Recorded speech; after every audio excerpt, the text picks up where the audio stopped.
Hi guys, I'm down in the basement. Of course, I didn't dress up. And again, this is a live, but not live. I'm just going to upload the video. You guys asked me to do this off of Friends Who Like Dames of the Needle /backslash fingerwork. That's a Facebook group that we're on. Sometimes I sell things on it that I've had from the States and stuff like that, or I just come on and tell you guys little things.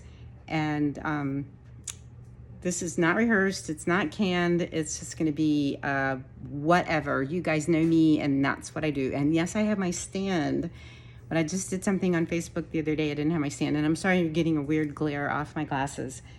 But the group asked me to start doing my floss tube, YouTubes, whatever, again, because I had shown them some pictures of stuff I'm doing, and of course I don't have everything laid out. I was going to be organized, but I decided I'm just going to be me. But I am doing a piece. I have a friend of mine that passed away, and she had this really cute Birds of a Feather, and I always loved it. And I found the chart to redo it, and it's an old Birds of a Feather. And I know I've not done this, I haven't turned this around, I don't think, but anyway, it's this one. There's the picture. It came off. It's so old that I don't even know if they had it glued on there, but it's called Good Things. It's a hard one to find, but it's Good Things. And I decided to stitch it in honor of Susan. And so the bratty me, the background is, how I started was I would get designs and I would change them. I would buy either kits or charts and I would just change them all up. And I was a friend of Edna Medlin, and she used to have Threads of Gold, and she was a distributor. And Edna would always make fun of me and go, "Elizabeth, you have an art degree, you understand all this stuff, why don't you design?" I'm like, no, you don't design. You just buy stuff and change it. So she's the one that got me into this. She made me come up with 3 designs, and she took them to market, and mine were original. She did a lot of reproductions, and so she kept trying to get me to do reproductions, which I just don't have the patience to do them as much. But anyway, I haven't finished, but here's my version of Good Things. I decided I didn't like the alphabet, and I was scrolling around when I was getting the chart. I found this, and someone had changed the MAC to yellow instead of, let me get the picture back out again, the blue that they had on their chart.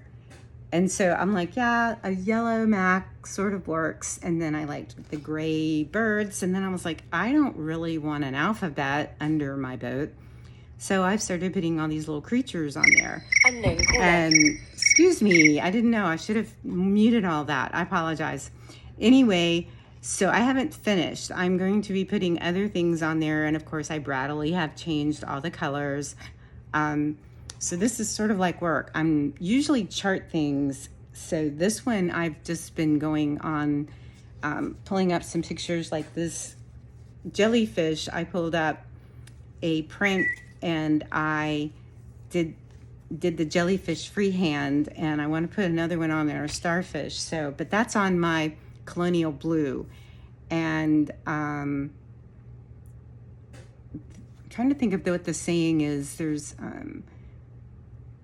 I'll have to, let me look it up. It's on one of the I listen to grunge. Yeah, you're knowing more about me than you should know now. But there's one that's it's from Avenged Sevenfold, and it's let's see, what is it? Let me look it up. Sorry, I'm really scrolling around for you guys, so you're gonna laugh at this when you're looking at this. Attraction.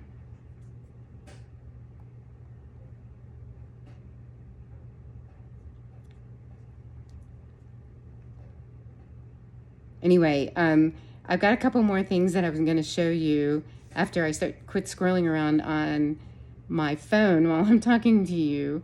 And of course, I'm not going to, I don't cut and splice. You guys just get me as I am.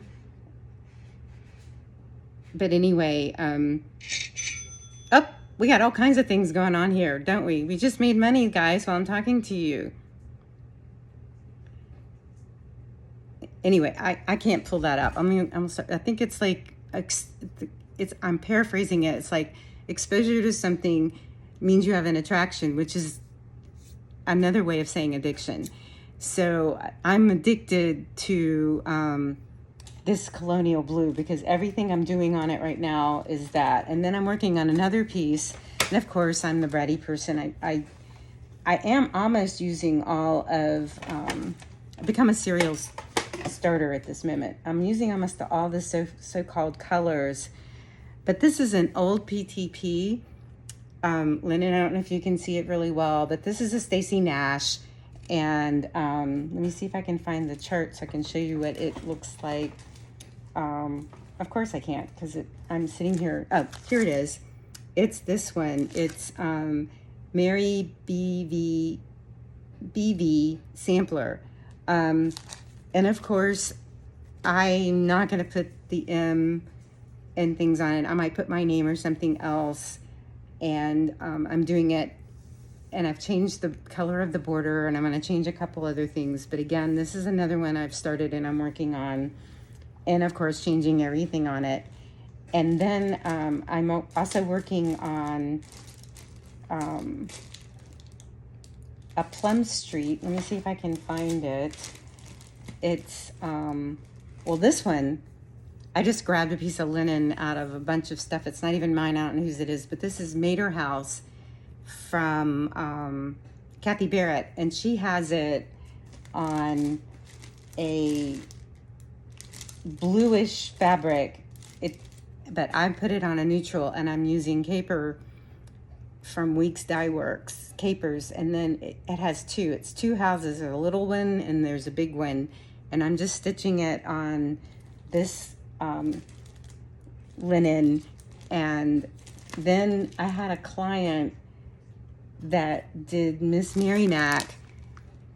She can't stitch anymore, so she wanted to do, she contracted for me to get this stitched for her because she's always wanted it. And this is in a la-di-da, and she used a Birds of a Feather fabric that's no longer available, and she wanted it on something grungy like that. So that's how Common House Sparrow came about. See, it's a little darker and a little different, but I made a color that's similar to an old Birds of a Feather to do that for that dark grunge look. And so I've always loved that piece. And so since I got it stitched for the my client, I decided that I need to do that. So that's in my little bratty, I'm working on this and doing that type of thing. And then I'm working on another one that's, this is a new one. I found this shirt and I had never heard of this designer. I don't look at a lot of people's stuff. I very rarely have time to do things. But this is Pansy Patch Quilts and Stitchery. It's Hester Special Delivery. And I just thought that this rabbit was way too cool. And I'm doing this one on my Cosmic Platinum. This Cosmic Platinum came out very light. The only thing that I really am a little disappointed in is my rabbit is not quite as dark as her rabbit. I'm using the so-called threads so far, but I think, again, I'm going to be a brat and not put the alphabet in there. But I will keep you guys abreast of what I'm doing because I've promised I will do this more and talk about the things that I'm doing because I'm really not designing that much anymore. I figured out that I am a dyer. Surprise. Can you believe that? That's what I do. But yeah, I'm dying so much that it's just almost impossible for me. Oh, I found it. The it's Mater's Choice, but it's a house. And see how she did it on lighter and did it in blue and stuff. And then I did mine in on a light fabric with the capers. And I think it's going to be really great. I can't wait to finish it. I've got a couple things at the frame. I got a couple frames that I'm going to get framed. I got to get the client's piece framed and get some of my things that have been sitting here since the pandemic. And I think that's one of the last times I've done a YouTube. I just don't have time. Plus I just get to the point where I don't like talking about me.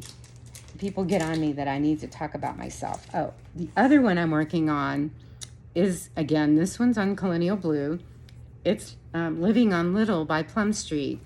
And I don't know if you can get all of it. I've, of course, changed all the things up on it. I've changed colors. I'm not using what she used, because I think she used DMC because she did it as a class. And to cut the cost down, they did DMC. But I've changed all the little creatures. I think they're not the same as on her chart. And as if you noticed, I did steal this little lobster to put on my birds of the feather. And I miscalculated her stitch count. So I started the border for the top and realized I was going to run out of space. So I've got this border that's almost finished. So once I finish the sampler, I'm going to try to get this border to meet. I'm not really sure I want to put, it's either a sun or something she has on it. Let's see if I can find the chart. Yes, I do. I have, nope, that's another one. It's the New Constitution. Let's see. I don't see it in here. It's in here, but I can't find it. But she has, I'm probably going to change the verse. That's me. I'm bratty. And work it out that way. But I always change things. And I usually don't show people what I change because some designers get upset. I'm not one of those. And I learned my lesson on that the hard way, to not be upset. I mean, to me, it's a starting point. There's no design police. There's no color police. There's no linen police. There's no one. They're not going to come get you if you change anything. I know sometimes when somebody does something, it's to perfection and you're not wanting to change it. But if you can't get something, you can find a substitute. But we used to have a member in our group, Sherry Roberts, and she's a cousin of Mary Cox. And the Sampler Guild of Georgia, I used to help run the workshops, and we would have Mary every other year, and we would do like 4 or 5 days or longer of workshops with her. She would do several of her pieces, and she had this piece that was Mary's Little Lamb, and I think it was one of the last times she was going to teach it.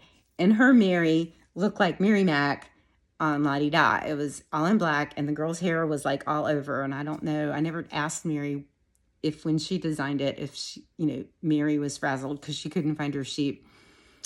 And I think maybe next time I'll show you what I did, but I wanted it to look like a more traditional Mary. So I did this very colonial looking person, and then I changed the flowers and I changed color to it because I think it was like black on this fabric because it was supposed to go with the lining fabric. And all the local peeps that were around that were going to take the class, oh, I love what you're doing. And I shared what I was doing. And then when we got to the finishing class, we all sat down, and I don't think out of like 20 to 30 people, only 1 or 2 people had stitched it the way Mary had charted it. Everyone had stitched my design on there, and I was mortified. I thought, I walked up to me, I packed all my stuff up and went up to Mary and said, I am so sorry I did this, and I know that you probably want me to leave. I can't even apologize enough. And she was like, sweetie, I don't, I don't know if she called me sweetie, but she was like, I don't care. I'm here to show you how to finish, and whatever you want to stitch on there is fine. And I think this is a great design, and it's cool, and it's, no problem. I'm not insulted.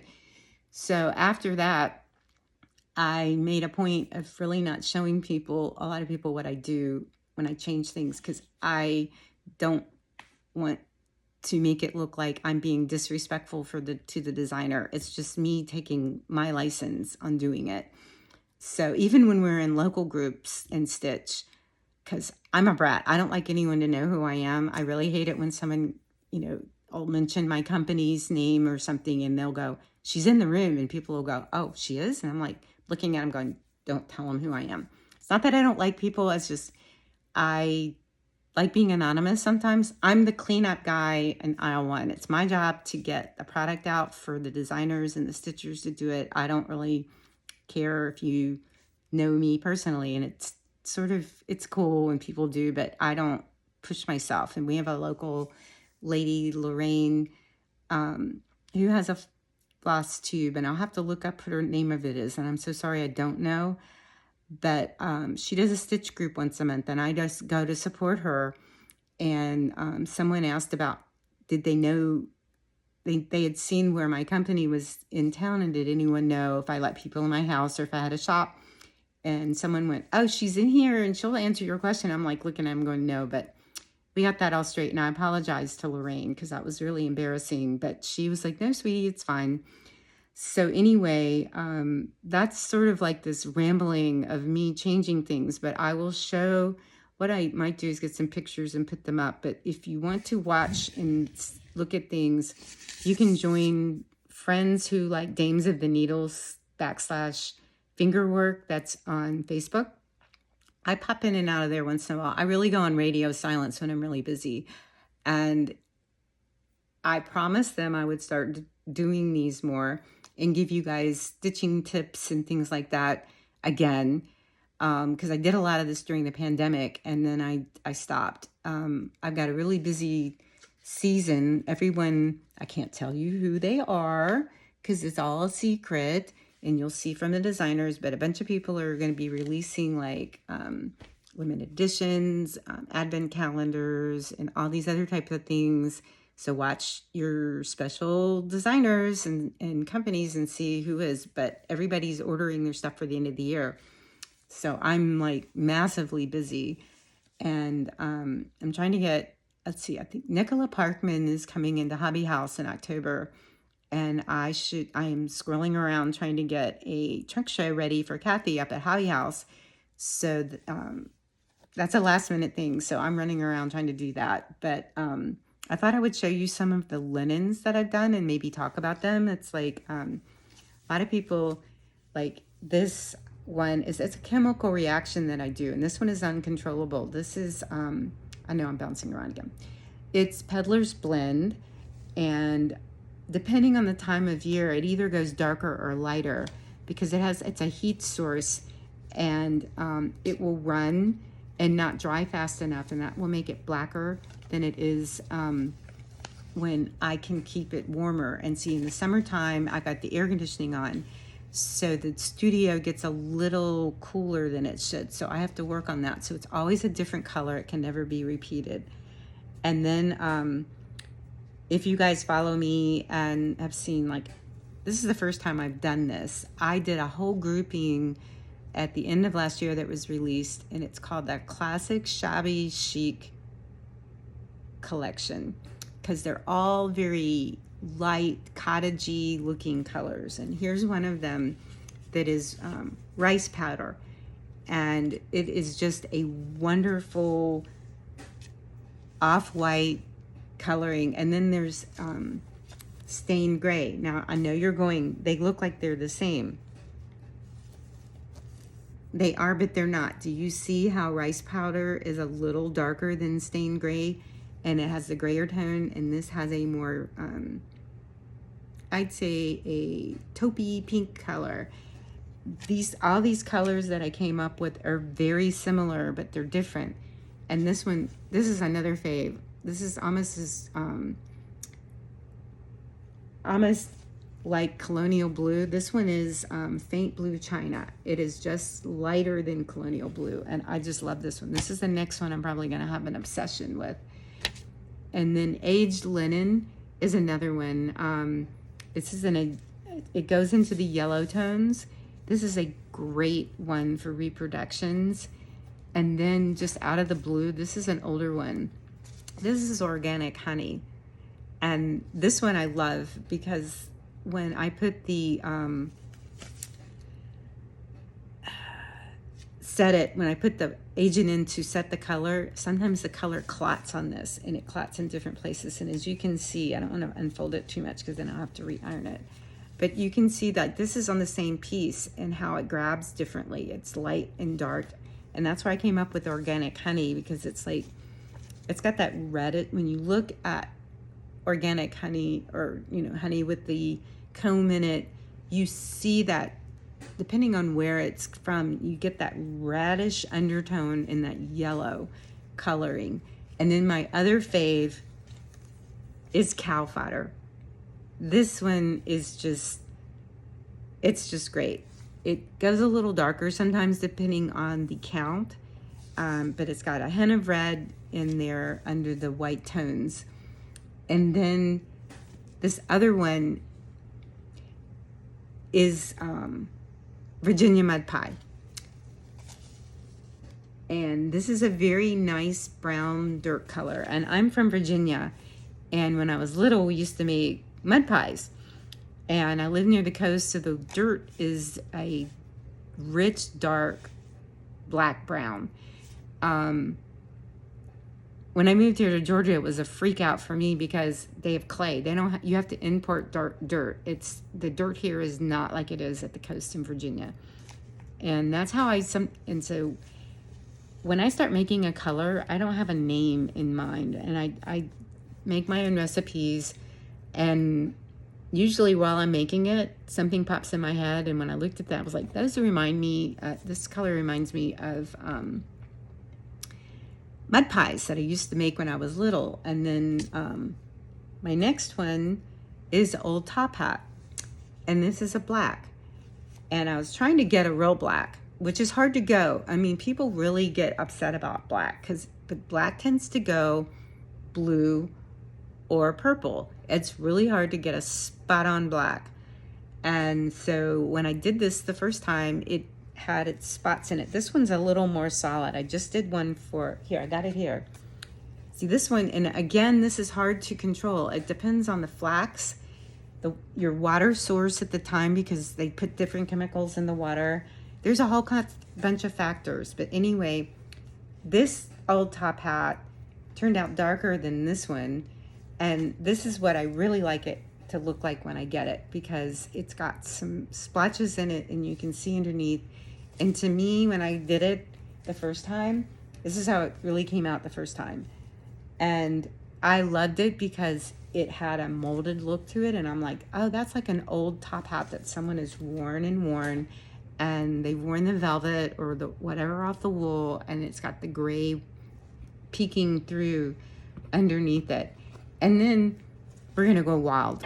Every once in a while, I do have a wild color. I tend to go more into the samplery things or more traditional, but I popped this one out, and the first thing I thought of was the Arctic, or it could be the Antarctic. I forget which one. It's the Arctic, up north in the North Pole, where they have polar bears. And when I pulled this out of my dye bath, I went, this has got to be called polar bear, because it just reminded me of that blue color that is so, I mean, yeah, I don't even think that there's anything up there that's that color, but you just start immediately thinking winter, and that color just screams that. So that's how polar bear came along. And then I have managed to get common house sparrow, which is the one I showed you that I did with Mary Mac, and I've done it, and it is on, no, let me show you. This one is on, this is Santa's Cocoa. I'm sorry, I'm getting it mixed up. This is Santa's Cocoa. And this one is a double dye where there is a lighter pink red. I use like the cherry pit base, and then I put a brown over top of it, and it looks like Dutch cocoa. And that's why this is called Santa's Cocoa.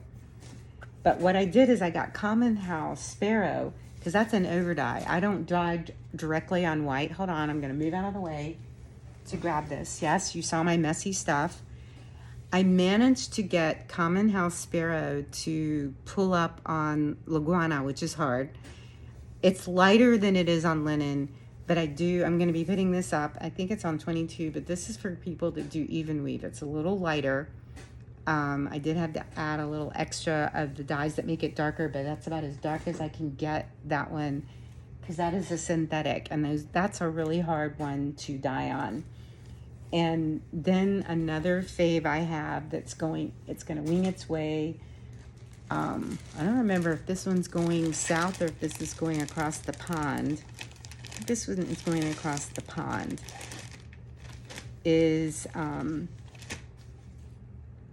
We have, no, this is going to Florida.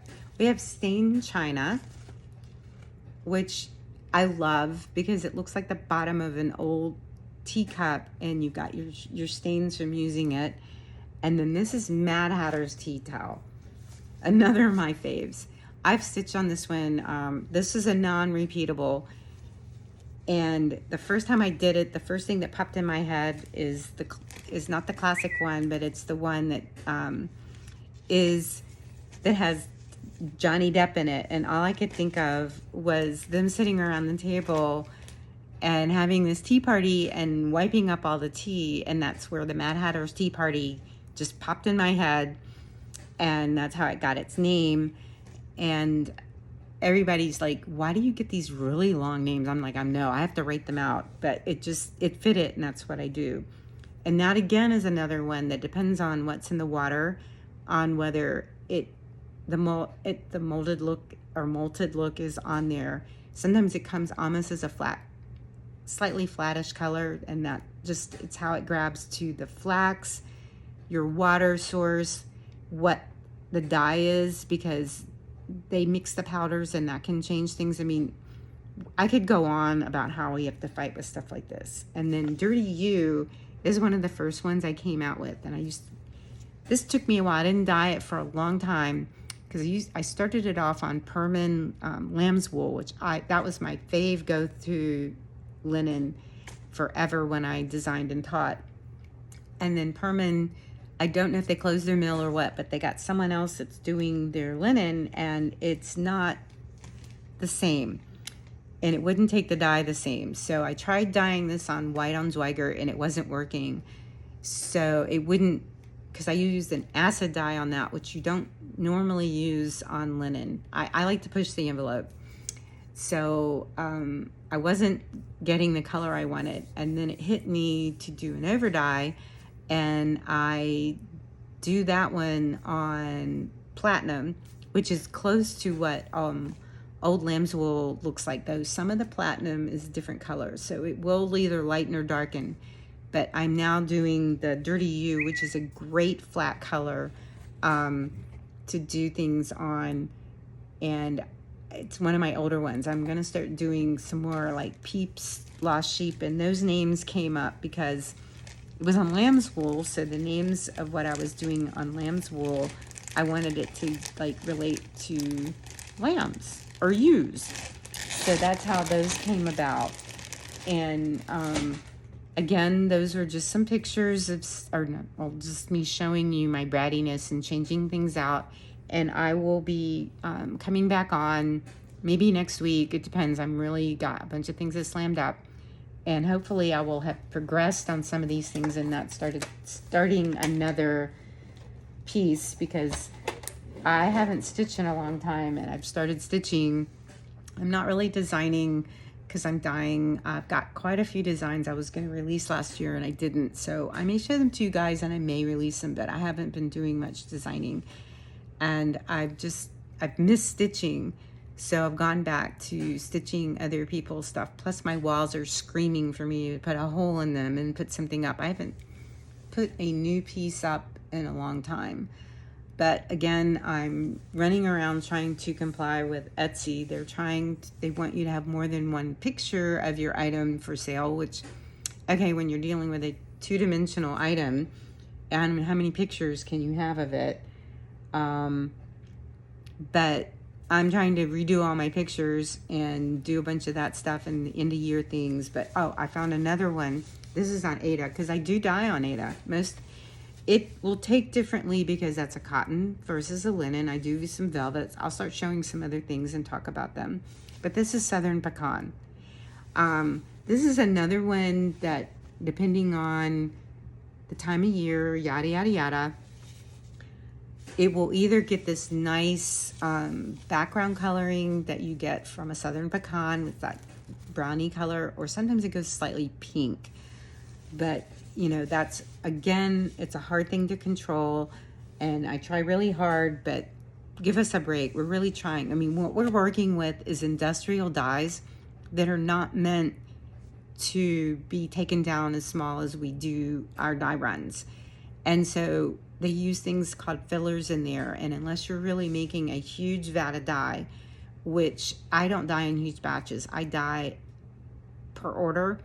So it would be wasteful for me to make a huge vat of dye and let it sit, because you're on a reactive dye, I think you have 4 or 5 days that you can have it sit before it loses its potency. Acid dyes last longer, so I can make up a batch that's a little more than what I need, and it can sit and I can reuse it and add to it. And then some of the liquid dyes are already the way they are. You have to mix them when you're getting ready to use them. But here's another one. This one has been a hard one. I haven't been doing it as much. It's aged saffron. When I first started doing it, it was this really, it had more brownie tones, and it didn't go as flat as it's going now. And this is a reactive dye. And then after the pandemic, a stabilizing agent became extinct. I haven't been able to get an answer on, is it extinct because the company that made it had the recipe to make the chemical, or did the chemical like disappear during the pandemic? I haven't gotten an answer, but it does affect the adhering to the colors to stay on the stay on your piece and to get absorbed into the cuticles of your product. And what happens is, like, you can get the color you want when you dyed it, and when you go to rinse it, because it's not pushed itself into the cuticle, it will wash off and you'll get a whole different color. And it also depends on, again, the the pH levels, not the PhD. Yes, my linen has PhDs. Right. No, it depends on the pH level, how much chlorine and other chemicals are in your water, and also your flax and cotton source. Because, when you get something white, flax is not white, so they have to process it. And so that really changes a lot of things. So I think I have gone over everything that I was going to go over really quick. Just an introducing thing and starting this all over. And I'm going to put on my Facebook that I put this here. But again, this was a live, because you can see I'm not going to edit it. And I'm my squirrely self pulling things out of my magic bag. And I've tried to contain myself so you can't see the expansion of stuff that's in my open studio area. You'll probably never be in my other studio. I would love to organize it and have it where it's this nice restful place to come into, but it is major chaos because I'm always moving stuff around and I don't have the right furniture or the right storage units. And it just, you walk in there and go, oh my God, she just like, it looks like my business exploded in there. And I'm really bad about organizing things. I mean, if you saw what my bag looked like, you would go, and you see my finishing, you would wonder how I stitch and roll everything up and wad it up, and then I'm able to get the wrinkles out and finish it and make it look like it does. I think for the next one, we might visit, I'm going to try to visit the pieces that the framer, hopefully she'll have them, and I've gone and picked up stuff, and I will have the one piece I definitely want to show you before I ship it off is the Mary Mac that I'm shipping to the client. I like the frame we picked out for that. And then there's a piece that Susan had been working on. It's a Plum Street. I think Jesus Loves Me is the name of it. And I finished it. And it was one of the last pieces I saw her stitching on when before she passed. So I picked it up and finished it. And I'm getting that one framed. And then I have an old Good Housewife. It's a bunny rabbit with, I think it's from a fracture. I'm not sure. I'll have to look up the name of it, but it's small, but I'm putting a bigger frame on it. And let's see, what else am I framing? Oh, I think there's a Blackbird design. I forgot which house it is. That was another one Susan had started working on. And so I finished it for her, for me. in honor of her, and I'm getting a frame for that one. And there's one, I know who it is. I think it's Primitive. Was it Primitive Needle? I think her name was Kathy. I can't remember. I met her at market, but I hadn't really done any of her stuff. She makes, a lot of her designs were like little, they didn't connect together. It wasn't a picture, it was like splotches of things. It's her Christmas one. That one again, I think Susan had started, so I finished it. I'll look up the name for that one, but that wasn't someone, like her patterns are unicorns because she passed away and her family's not reprinting them. But I'll look up the name, but I think it's a Primitive Needle. I don't think it's Primitive Thread. But she was up, I think, from Ohio or in that area. I'll get everything. Yeah, I don't keep it all in my head. So don't quote me on anything, and you can tell everybody, yes, I'm a squirrel. So anyway, this has gone on longer than I wanted to. I'm not one of those that wants to go for hours.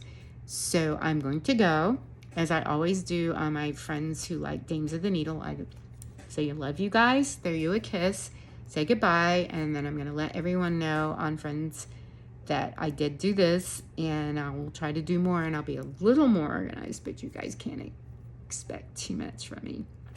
Again, I didn't dress up for you. Sorry. And you got me as I am, and you guys have a wonderful day. Thanks for listening to me and rambling through the linens and listening to my weirdness and looking at me being bratty and changing up everything. Have a great day, and I will talk to you soon.